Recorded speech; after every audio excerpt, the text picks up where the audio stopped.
प्रदान की। ये यात्रा है राम जी की, और इसी यात्रा क्रम में उन्होंने वानरों को भी अपना मित्र बनाया। हम तो राम जी की करुणा पर कभी बड़ा हृदय भर आता है। राम जी का स्वभाव बड़ा विलक्षण है। आप देखेंगे निषाद को भी मित्र बनाया और केवट को भी मित्र बनाया। भगवान सेवक बनाने में कम पसंद करते हैं, भगवान मित्र बनाना पसंद करते हैं। उनको मित्र का संबंध सबसे प्यारा संबंध लगता है। इसलिए हमारे वृंदावन की भूमि में तो अधिकतर लोग सखा भाव से या सखी भाव से बजते हैं। दोनों भाव परिपुष्टित हैं, सखी भाव भी और सखा भाव भी। दोनों भावों को महाराज अपने जीवन में पालकर भगवान तक पहुंच जाते हैं। बाद में कैसा क्रम है यात्रा का, सुग्रीव को भी भगवान ने अपना मित्र बना लिया। अच्छा, इन दोनों के मित्र बनाने का एक क्रम है। वैसे तो रामचरितमानस के आधार पर श्री हमारे हनुमंत लाल जी महाराज की पहली मुलाकात राम जी की यहीं किष्किंधा के बाहर हुई, ऋषिमुख पर्वत के पास में। तो मैं निवेदन करना चाहता था आप सबको कि राम जी वैदेही के अपहरण करने के बाद निकले। आप सब रामचरितमानस का पाठ करते हैं। जटायु ने पूरी खबर दे दी थी कि नहीं? जटायु ने जानकी जी की पूरी खबर दे दी थी और यह भी बता दिया था कि रावण ले गया है, रावण ने हमारी ये दशा की है। तो अब सीधे के सीधे रावण पर हमला बोलना चाहिए था, फिर अज्ञानी बनकर घूमने की जरूरत नहीं थी। किंतु उसके बाद भी ये साधक साधना के सूत्र हैं। राम जी को पता है कि जानकी कहां है, शांति कहां है। ये केवल अभिनय था, किंतु साधक को एक खोजने का क्रम चाहिए। तो क्रम क्या है? वहां शांति सीता कहां पर विराजमान है, कैसे मिलेगी, इसकी खबर सबरी मैया ने बताई। और सबरी मैया ने यहां दो माताओं की बड़ी बड़ी भूमिका है। एक सबरी मां की बड़ी भूमिका है और दूसरी भूमिका है स्वयं प्रभा की। सबरी भगवान को पता बताती है जानकी का, और स्वयं प्रभा हनुमान को पता बताती है भक्ति का, वानरों को पता बताती है भक्ति का। तो सबरी और स्वयं प्रभा का भी अपना बड़ा महत्व है। तो आप लोग इसको सजग होकर के थोड़ा सावधान होकर सुनेंगे तो समझ में आएगा, क्योंकि आध्यात्मिक अर्थ आप लोग इसको पकड़ सकें। इसलिए मैं इस पर थोड़ा आपकी बुद्धि सजगता की ओर हम चाहेंगे कि आप सजग होकर सुने। भक्ति की परंपरा दो प्रकार की। वैसे तो गीता में भगवान ने कहा 4 प्रकार के भक्त हमको भजते हैं। आर्थ, अर्थार्थी, जिज्ञासु, ज्ञानी च भरतर्षभ। 4 प्रकार के भगवान के भक्त हैं। पहला भक्त आर्त भक्त है। आर्त माने दुखी होकर पुकारने वाला। जैसे द्रौपदी का चीरहरण होने लगा और जब कोई रक्षा नहीं कर पाया तब द्वारिकाधीश को पुकारा। भागवत में जैसे गजेंद्र ने जब परिवार के सब लोग छोड़कर चले गए तब भगवान को पुकारा। ये आर्त भक्त है, दुखी होकर के पीड़ा से व्यथित होकर भगवान को पुकारे, ये आर्त भक्त है। और दूसरे प्रकार के जो भक्त हैं ये अर्थार्थी हैं। अर्थार्थी का अभिप्राय जिनको अर्थ चाहिए।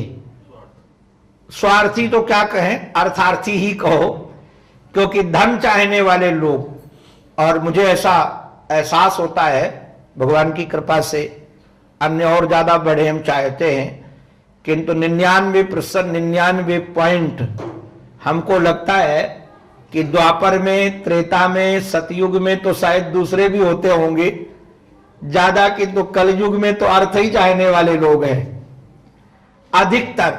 यहां कोई बिना अर्थ चाहने वाला हो तो हमारा उसको प्रणाम है। मैं वंदन करता हूं कि बिना भगवान की कामना से जुड़े हो, किंतु मैं निवेदन करता हूं कि अगर कामना हो तब भी भगवान से ही जुड़ना चाहिए। निष्काम आप बनो भगवान से और सकाम जगत से बनो तो आपकी निष्कामता कलंकित होगी। कोई स्त्री अपने पति से कपड़ा न बनवाए, अपने पति से श्रृंगार न की सामग्री न ले और कहे मैं अपने पति से बिल्कुल निष्काम हूं, कुछ नहीं चाहती हूं, और पड़ोसी से कहे जरा ये खरीद कर ले आना हमारे लिए, तो उसकी निष्कामता कलंकित है कि नहीं है? ऐसी स्त्री को कोई उत्तम मानेगा? नहीं मानेगा। ऐसे कोई भगवान के सामने तो निष्काम हो कि हमको कुछ नहीं चाहिए, भगवान के सामने निष्काम हो कि हमको कुछ नहीं चाहिए और संसार से भीख मांगता हो, ऐसे ध्यान दीजिएगा, ऐसे भक्त का समाज में अभिनंदन नहीं होता है, अभिनंदन नहीं होता है।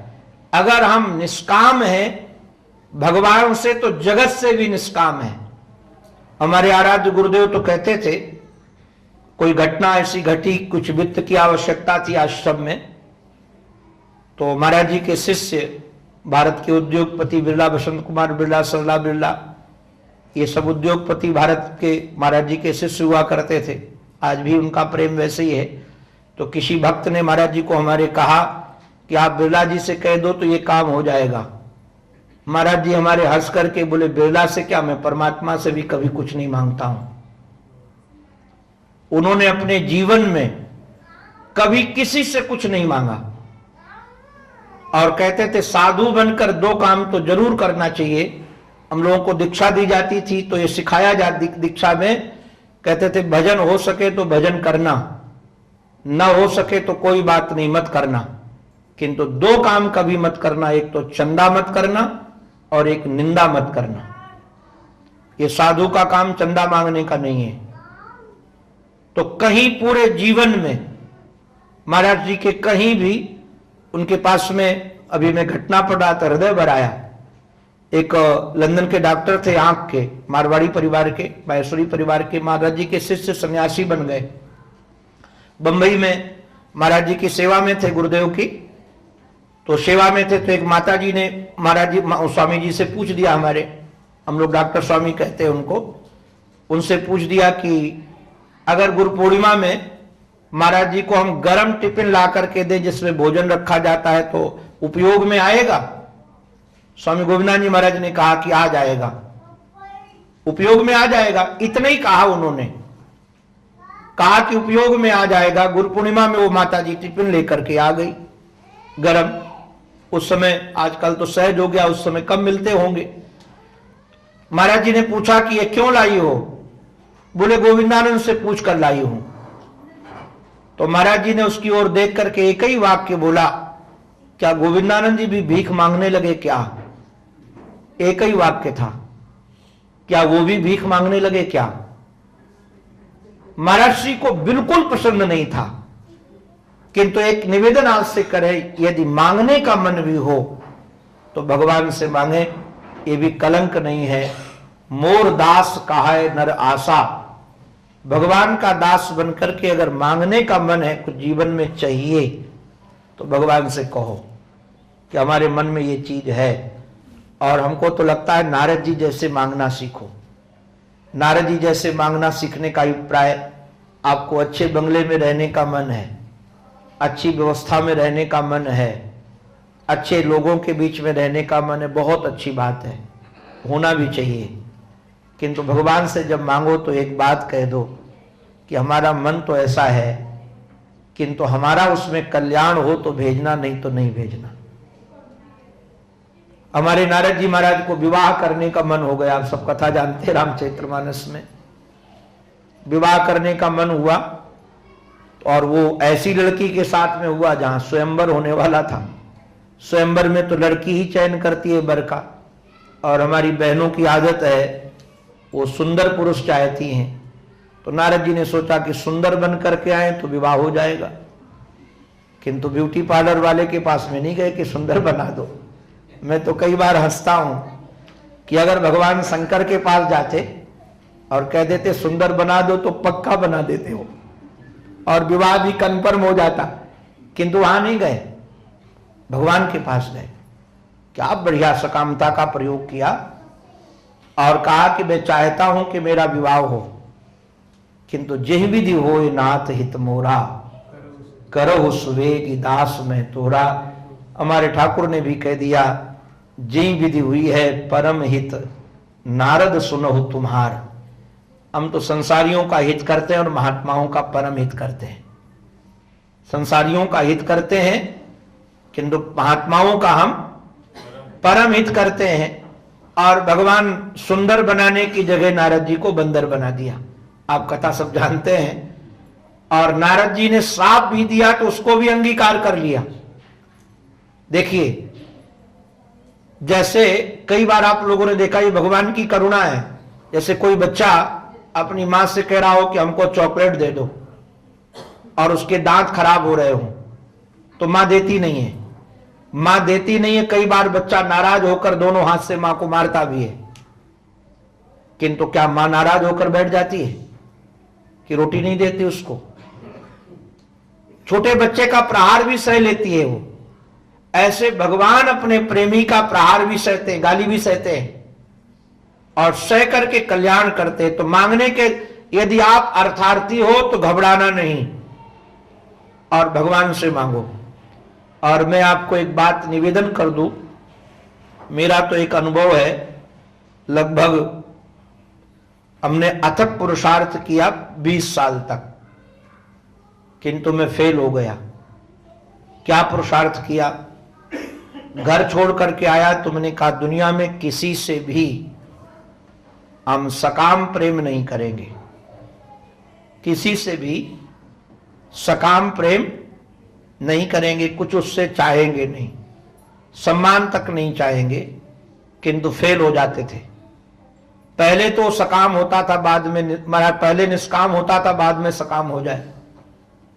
2-4 साल तो कुछ कामना ना हो, किंतु जब वो अंतरंग आए तो और कोई कामना भले ना हो, ये कामना तो जरूर होती थी कि हमारी आज्ञा माने, हमारी बात माने, मैं इसके हित के लिए कह रहा हूं तो सुने। हमको वो भी सकामता ही लगी। ये भी क्यों मन हो कि हमारी बात वो माने, हम उसके हित अहित की बात कह दे, उसका मन हो तो माने, न माने तो आप संसार में चाहे कितने निष्काम होकर के जुड़ना, मैं गारंटी से आपको कहता हूं, आप एक दिन निश्चित रूप से सकाम बन जाएंगे। और परमात्मा से आप चाहे कितने सकाम होकर जुड़ना, एक दिन आप निष्काम बन जाएंगे। अगर निष्काम भी बनना है तो परमात्मा से जुड़ो, अगर मांगना भी है तो भगवान से मांगो। अगर आप भगवान से मांगोगे तो आपके मांगने का जीवन का समाप्त हो जाएगा क्रम। तो आर्थ, अर्थार्थी और जिज्ञासु जो है, जिज्ञासु माने जो भगवान को जानना चाहते हैं, उनका नाम जिज्ञासु है। और चौथे हैं ज्ञानी च भरतर्षभ, जो भगवान को जान गए हैं।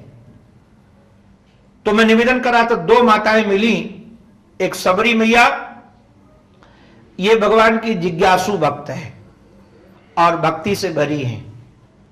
और जो श्री हनुमंतलाल जी महाराज को माता जी मिली स्वयं प्रभा बानरों को, वह ज्ञानी भक्त है। वह ज्ञानी स्वयं माने स्वयं के अंदर के प्रकाश से प्रकाशित। अभी हम लोगों को जितना प्रकाश मिलता है बाहर के प्रकाश से प्रकाशित मिलता है। और जिसको शास्त्रीय भाषा में कहें, जिससे ब्रह्मात्मैक्य बोध हो गया, जिसने अपनी आत्मा को पहचान लिया, जिसने अपनी आत्मा को पहचान लिया। शास्त्र का नियम है कि ब्रह्मविद ब्रह्मैव भवति। जब हम परमात्मा को पहचानेंगे तो हम परमात्मा स्वरूप ही हो जाएंगे। आप कहोगे ऐसे कैसे हो गए भाई? गंदा नाला चाहे कितना गंदा हो, किंतु जब उसका पूर्ण समर्पण गंगा में हो जाता है तो गंगा रूप होता है कि नहीं होता है? उसको लोग गंगा रूप से ही बंधन करते हैं पूर्ण समर्पण के कारण। ऐसे जब हम पूर्ण समर्पित भगवान में हो जाएंगे, जहां अपना अस्तित्व मिट जाएगा, तो जो परमात्मा की विशेषता है, ध्यान दीजिएगा, वही, क्योंकि वही गुण हमारे आपके अंदर है, हम भी उसी के अंश हैं। केवल हम अपने को जानते नहीं है, पहचानते नहीं है। तो जिसने परमात्मा को पहचान लिया, अपनी आत्मा के रूप, ज्ञानी भक्त है। अच्छा, ये ज्ञानी भक्त की जो विशेषता, बड़ी विलक्षणता है। बस इस बात के साथ रख करके हम वाणी को विराम देंगे, थोड़ा सूत्र देकर आपको। जब आप सब कथा जानते हैं कि जब श्री हनुमंत लाल जी महाराज को बंदरों, हनुमान जी को प्यास नहीं लगी, बंदरों को प्यास लगी, ये साधन है सारे, और जानकी को शांति को खोजने के लिए निकले। प्यास लगी तो कहा कि अब तो प्राण चले जाएंगे, क्योंकि कहीं चारों तरफ पानी दिखता नहीं था। पानी को प्राप्त करने के लिए दो साधन है। एक साधन यह है कि जमीन में बोर कर दिया जाए, पानी खोद कर निकाला जाए, यह पुरुषार्थ का रास्ता है। दूसरा साधन यह है कि मेघ से मिल जाए या झरनों से मिल जाए। जो झरनों से पानी मिल जाता है, मेघ से पानी मिल जाता है, उसमें हमको पुरुषार्थ करना नहीं पड़ता है। अब वहां कोई नदी थी नहीं, वहां कोई पानी का साधन था नहीं। अब सब घबराए कि क्या करें, ये हमको पानी मिलेगा कहीं, नहीं तो जिंदगानी चली जाएगी।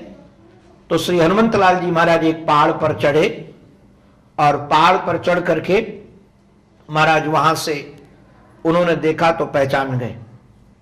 एक विवर देखा, एक छेद देखा कि उसके अंदर पक्षी घुस रहे थे और पक्षी निकल रहे थे, तो जान गए कि इसके अंदर पानी है।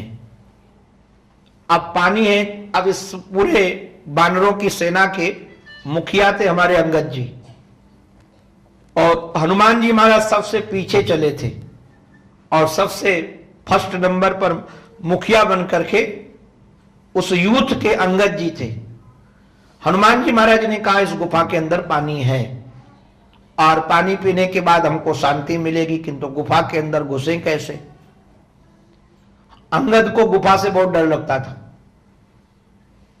अंगद गुफा से डरते थे, क्योंकि उनके घर की अशांति गुफा से ही चालू हुई थी। उनके पिताजी की हत्या भी गुफा के कारण ही हुई थी। तो उनको लगता था कि गुफा में घुसेंगे तो कोई अनर्थ हो सकता है, किंतु बिना गुफा के अंदर जीवन नहीं। तो कहा क्या किया जाए, बोले हनुमान जी को आने के लाओ। जो पीछे थे सबसे पहले उनको लाया गया, और हनुमान जी महाराज निर्भीक एक दूसरे का हाथ पकड़कर गुफा के अंदर घुस जाते हैं। और वहां देखा कि एक स्वयं प्रभा देवी तपस्विनी बैठी, बड़ा दिव्य बगीचा है। प्रणाम किया, और प्रणाम करके अपनी प्रार्थना की कि हम लोग ऐसे ऐसे राम के सेवक हैं, जानकी की खोज के लिए निकले हैं, और आप हमको बता दीजिए, आज्ञा दीजिए हम पानी पी लें। तो आज्ञा दिया, पानी पी लो, फल खाओ। फल खाने के बाद जब सामने बैठे तो सब बहुत दुखित थे। क्यों दुखित थे? कि 1 महीने की अवधि दी गई थी, वो पूरी हो रही थी, और जानकी की खोज पूरी हुई नहीं थी। और हमारे सुग्रीव जी ने ऐसा दंड देने का निश्चय किया था कि बिना खोजे जो वापस